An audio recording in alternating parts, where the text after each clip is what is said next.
August 12th, 2021, eyewitnesses call into the Moab, Arizona Police Department. They report a man slapping a female. They say then the man and woman get into a small white van and drive off. Now, officers are able to locate the van. They pull up behind the van, and the van is kind of driving erratically, and it's going 20 miles over the posted speed limit, which is enough to get them pulled over anyways. But then they hit a curb, so the officers blue light them and they pull them over. Officers approach the car. The male driving the car seems really cool. The male does have some marks on his face, but overall, his demeanor is really cool and calm. He's not upset in the least. The woman, however, in the passenger seat is borderline hysterical. She also has some marks on her. So the officers decide to separate them to try to figure out what's going on here. So they put the female in the back of the cop car, and then they just remove the male from the actual van. So immediately, the female, she starts, taking blame for the whole situation. Oh, everything's her fault. She hit him, and they're like, well, you have marks on you too. Did he hit you? No, not really, no. But she's visibly upset and just distraught. The man, on the other hand, is cool as a cucumber. He says that she did hit him, but, it's no big deal. Like, he's not worried about it, He denies hitting her, but he does admit to pushing her just to get her off of him, basically, because she's attacking him. Officers are unable to pick up on the obvious signs of domestic abuse here. They end up coming to the conclusion that the female is actually the abuser in the situation. So they're trying to figure out what to do with her. Do we give her a citation? Do we put her in jail? I mean, it was that serious. So ultimately, they decide to separate the two of them for the night. So they let the female stay with the van, and they take the male to a domestic assault assistance hotel. The male. So after everything goes down, the officers are kind of having a conversation with each other in the end. The one officer says, well, you know why the domestic code is there. Women who are at risk go back to their abuser. They just wanted him to stop. They don't want to be separated. They don't want him charged, and they don't want him to go to jail. And they end up getting worse and worse treatment, and they end up getting killed. Well, unfortunately, both the male and female will be dead in less than 30 days. The man is Brian Laundrie, and the woman is Gabby Petito. Welcome to Killer Beauty. Let's do a little makeup and talk about what happened to Gabby Petito. So Gabby was born March 19th, 1999. This makes her a Pisces. Pisces are known for being deeply empathetic, intuitive, creative, and compassionate. Gabby's parents, Joe and Nicole, actually separated when Gabby was only like 6 months old. They stayed extremely close. Even, her step parents on both sides seemed to treat her as if she's their own daughter. So she grew up in Long Island, New York, in a very close-knit but blended family. She loved to draw and paint from a very young age. And as she grew older, she became more of a free spirit, but she still loved art. And she became interested in nature and traveling. In high school, she meets Brian Laundrie. But they're just kind of in the same friend circle. They don't really hang out like that, and they definitely don't date, but they do know each other. Brian Laundrie was born November 18th, 1997, which makes him a Scorpio.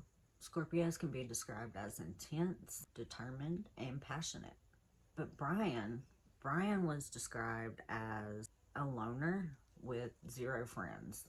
Co-workers describe him as a bit of a chameleon who's able to kind of change depending on the situation. You never really know who Brian is. He's just able to mold into whatever he thinks he needs to be at the moment. So Brian graduates before Gabby, and when he graduates, his parents actually moved down to Florida. So Brian didn't really have a lot going on, so at the time he was just kind of sleeping from couch to couch and working at retail jobs or random odd jobs. Gabby and Brian actually meet each other just randomly one day. They just run into each other when Gabby's out like running errands or something. And Brian says it was love at first sight, but in actuality, the relationship starts out as a friendship, and it takes a little while to develop into an actual relationship. They are spending a lot of time together. The friendship does become a relationship, and Gabby introduces Brian to her family because she's very close with her family, her siblings. This is a very tight-knit family. So her family did like Brian at first. They did. They thought that he seemed nice, that he was kind of socially awkward, but he was nice. Gabby and Brian start dating, and after only 9 months, Gabby pops up one day and she's like, you know, she's going with Brian to Florida. His parents live down there, and they're gonna go stay with his parents in Florida. That is a long trip from New York. And her parents are asking, you know, well, how are you going to get there? You know, what are your plans? And she tells them that she's going to take her car. And they're not very thrilled about that because I guess her car was a little older and they didn't really feel comfortable with her driving that far. But that's what she had her mind and heart set to do. So they supported her. And 9 months after they started talking or dating, she's moving to Florida with Brian. Gabby and Brian move in with Brian's parents in Florida. Now let's keep in mind, Brian's parents were a little older. He actually had a sister that was 8 years older than him. So they're older, you know, even than Gabby's parents. They seem to kind of let Brian get away with whatever Brian wanted to do, basically. His mom was very nice to Gabby at first, but slowly that relationship seemed to kind of sour. Brian's mom actually got jealous over the amount of time that Brian was spending with Gabby. I mean, this is really strange to me. I don't know. Maybe this is a mother-son thing that I don't really understand. But yeah, she actually started kind of treating Gabby like shit, you know, and doing really weird things. She would make Gabby feel awkward and uncomfortable, and on top of that, she would just do really weird shit. Gabby's mom calls her one day, and she's probably kind of excited. She's like, Gabby, are you moving back home? Gabby's like, no. What would make you think that I'm moving back home? And her mom tells her that her mail has been rerouted back to her parents' house, basically. Gabby says no, she's not moving back home. And she figured out that Brian's mom had actually had her mail sent back to her parents' house. Like a change of address form had to be filled out for this. That's really odd to me. And then you have a young girl that is very far away from home. Her first time being away from home. And I mean, that's really the best you could do, you know. It's really shitty. But thankfully, Gabby meets a girl by the name of Rose while she's living in Florida. Rose really seems to be kind of her ray of sunshine in Florida. Probably the only one that she has.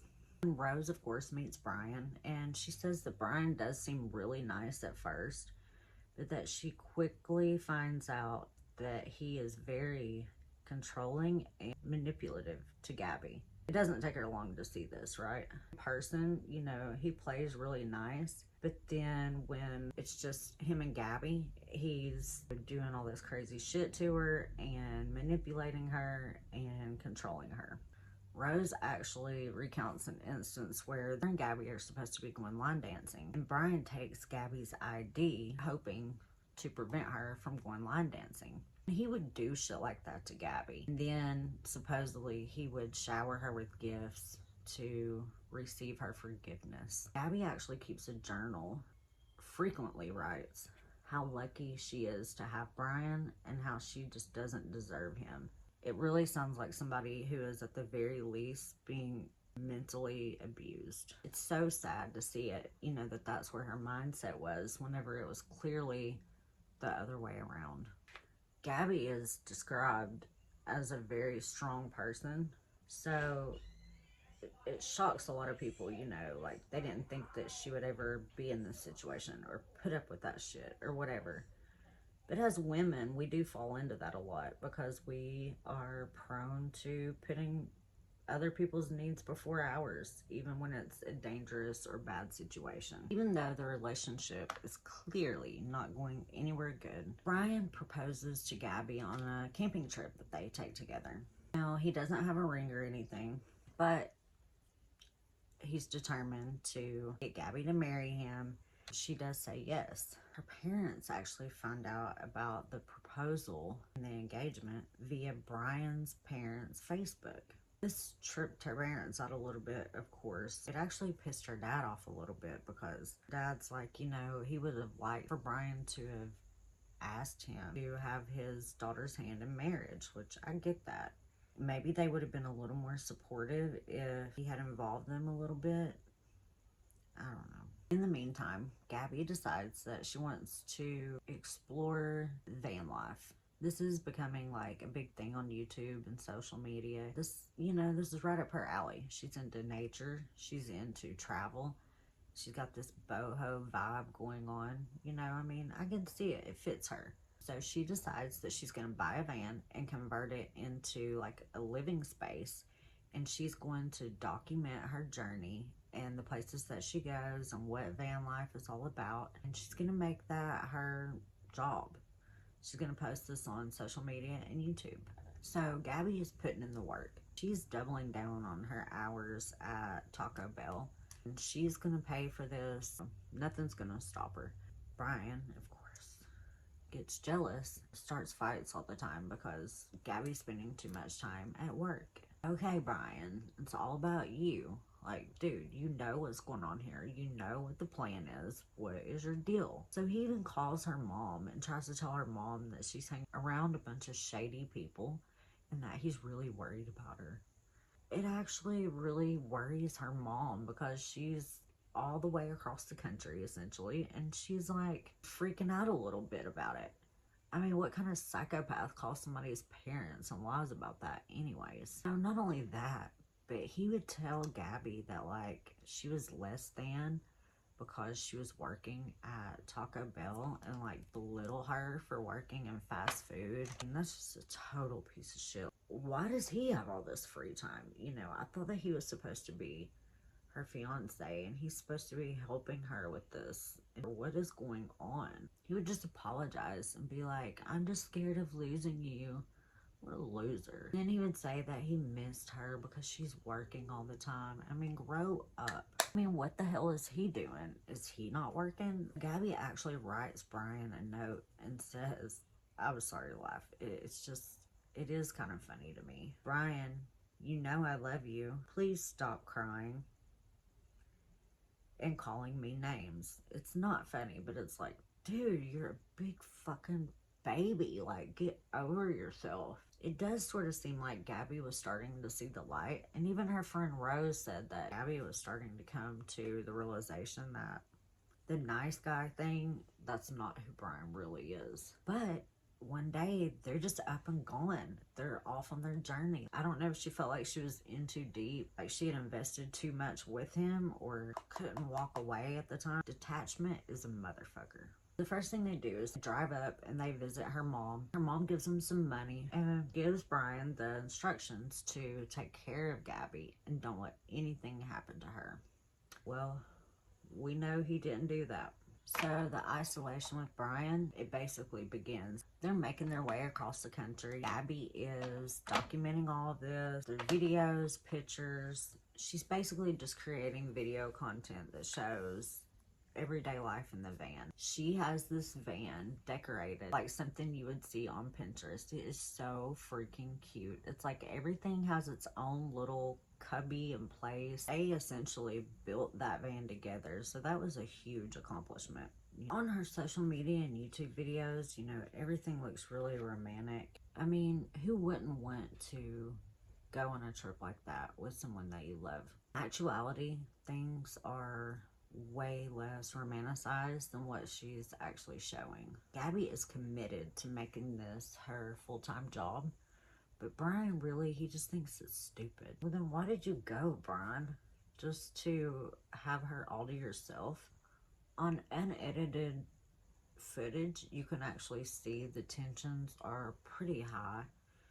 Brian, he tries to guard himself and not really show his true self. I mean, you can very easily see this. Gabby, she seems a little nervous sometimes, but it's hard to put yourself out there, and everybody feels awkward on camera at first. With anything, it just takes time.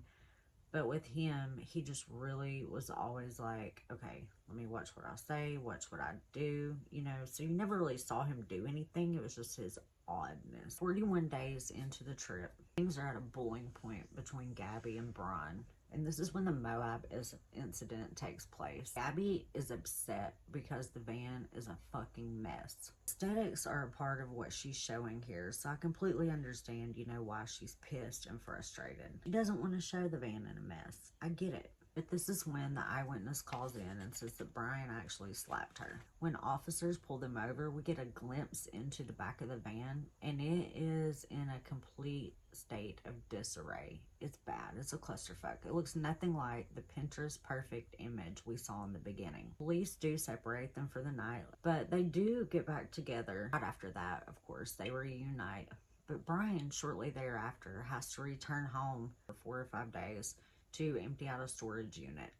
And while he's there, Gabby actually calls up an ex-boyfriend that she has and tells him that she's sick of Brian's shit and she actually has a plan to get out of this shit. Brian returns a few days later, and we have no idea like what she says to him, if she says anything at all. I have no idea. Nobody knows. But August 27th is the last day that Gabby's seen alive. They're seen at a restaurant around 1 p.m. and witnesses say that, of course, they were arguing and then they abruptly left the restaurant. And Gabby's crying when they leave. Then, right after that, at 2 p.m., they're seen entering Whole Foods together. She's kind of got her arms crossed there. She doesn't look very happy, you know, like, don't fucking touch me, don't look at me. At 7 p.m., Gabby sends a text to her mom. She says Brian's going to camp in the woods for the night and let her stay in the van. She says that Brian told her that she can actually have a van if she pays him for it. Her mom's like, "Where are you guys breaking up?" And Gabby says, "Oh no, he just realizes that I can make more as a single van life blogger." I don't know.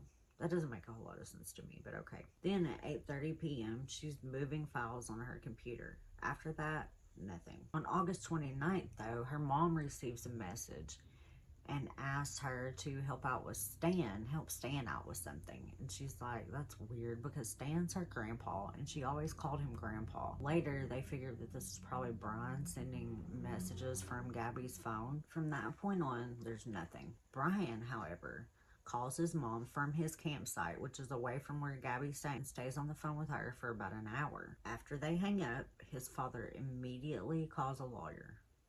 Suspicious. While he's walking around, hiking around, he texts Gabby, but she never responds until he returns to the van later.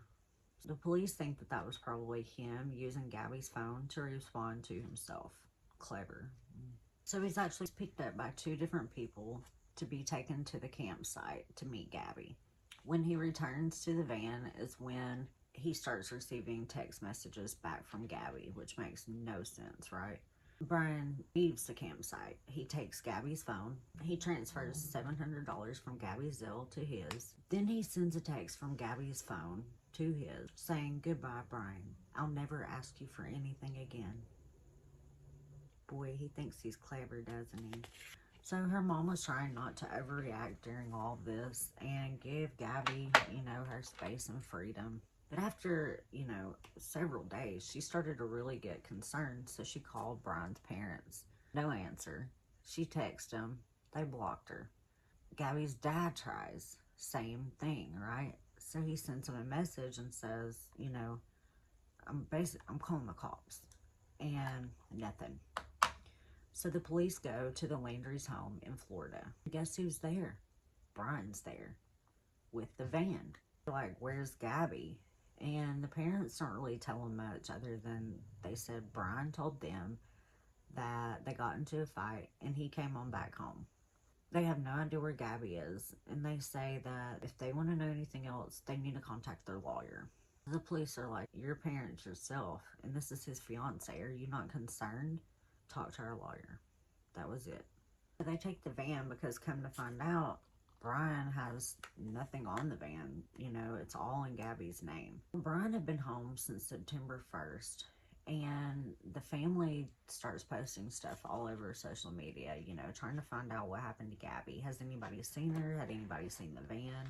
Her presence on social media, I mean, you know, everybody was able to see her videos and stuff, so it blew up fast. Additionally, the Moab incident was shown on the news, and that just absolutely made things explode. People were outraged by the treatment that she received, and it really made people root for her and, you know, want to find her. It was somebody saw the news coverage, and they remembered seeing that van. They sent police a video of the van, and it had like a timestamp on where the van was at a certain time. Gave the police a starting point, because before they had no idea where to start at. So they used horses to search the terrain, and finally they did find Gabby's body. On September 19th, 23 days after she was last seen alive, the police found her lying on her side, wrapped in a sweater, in the fetal position.